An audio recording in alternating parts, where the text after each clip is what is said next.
आम देखु गोटे पर गोटे डेड बॉडी बर्तमान ट्रक रु ये बगी भीतर बाहर करा जाउची एवं ये ऑपरेशन रेस्क्यू ऑपरेशन 8 घंटा अतिक्रम कर सारी आम जदि कहबा ये ऑपरेशन हुए तो आहुरी किछि समय जारी रहिबा आहुरी कई घंटा लागिबो हुए तो ये आसंता काली दिन पर्यंत लगी जाई पारे उचित किंतु से नई वर्तमान सुधा किछि कुआ जाई पारे जे पर्यंत रेलवे ट्रैक आपण देखि पारथुबे वर्तमान से जो उद्धार कार्य जारी रही से भितरु हुए तो से माने किछि आउ किछि ठाब करिसंती कोनोसी व्यक्ति विशेष एवं ये देखि पारथुबे से माने एक दौड़ी जरिया रे से माने चेष्टा करूछंती भितर थिबा लोकन को रेस्क्यू करिया पई एवं आपण देखि पारथुबे ये चित्र उदित देखि पारथुबे से माने रस्सी सहाय्य रे उद्धार कार्य जारी रखिया पई चेष्टा करिसंती भितर थिबा लोक मानन को उद्धार करिया को प्रयास चलीची 8.5 घंटा बीती जाइतिले मध्य ये उद्धार कार्य जारी रहिछि उदित कपिलेंद्र ये उद्धार कार्य मध्य अनेक समस्या अनेक चैलेंज एइथपा आसुछि कि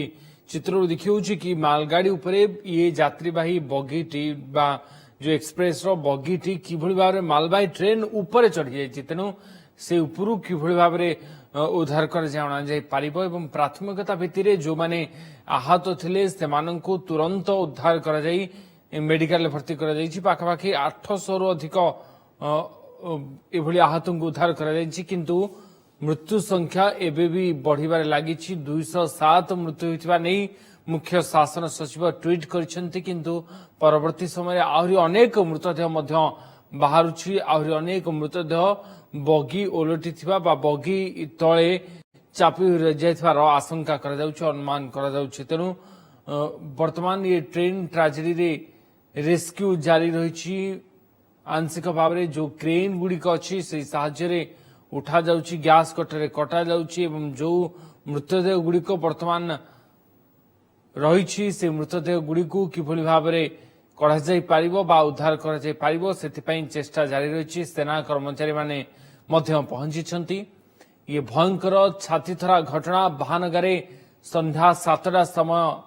7टा रु 7:30 समय रे घटितला परवर्ती समय रे ए पर्यंत उद्धार कार्य जारी रहिछि एवं आहुरी सकाळ पर्यंत अर्थात सकाळ 9टा-10टा पर्यंत ये उद्धार कार्य चलिबो बोली आमर प्रतिनिधि जहा सूचना दउथिले किंतु महानगरे ये बड़ ट्रेन ट्रेजेडी सबुठु बड़ इतिहास रे राज्यर सबुठारु बड़ दुर्घटना भाबरे वर्तमान पर्यंत जहा जना पडुछि कारण 200 रु अधिक मृत्यु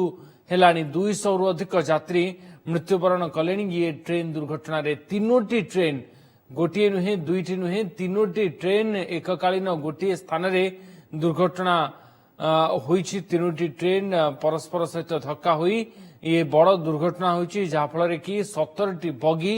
लाइनच्युत होईछि एवं 17टी बगी लाइनच्युत हेबा परे आपण अनुमान करि पारुथिबे कि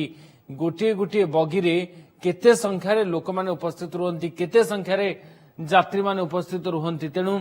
17टी बगी जेतेबेले डिरेल हेछि लाइनच्युत होईछि तेनु 17टी बगी रे अनेक महिला यात्री थिबे अनेक वृद्ध वृद्धा थिबे अनेक शिशु यात्री थिबे एवं खास करी जो कहा जाउछि कि जेहेतु ये शालीमार एक्सप्रेस ट्रेन टी पाखापाखि ऑफिस टाइम समय ही आसी थाए तो जो माने बालेश्वर अंचल रे चाकरी करिसंती भद्रक रु जीवासवा करंती से माने ई ट्रेन ही फेरी थांती बालेश्वर रु तेनु भद्रक घर आ अल्प बाट बाकी थिला किंतु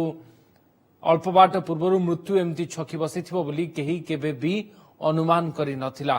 तो ई घटना परे वर्तमान सारा अंचल रे शोकर छाया लोक माने जो माने प्रथमरु आसे से स्थान रछंती ए पर्यंत मध्य जेते राती गड़ी गड़ी चलीछि जेते समय बढ़ी बढ़ी चलीछि लोक माने मध्य सेठी उपस्थित रहिसंती।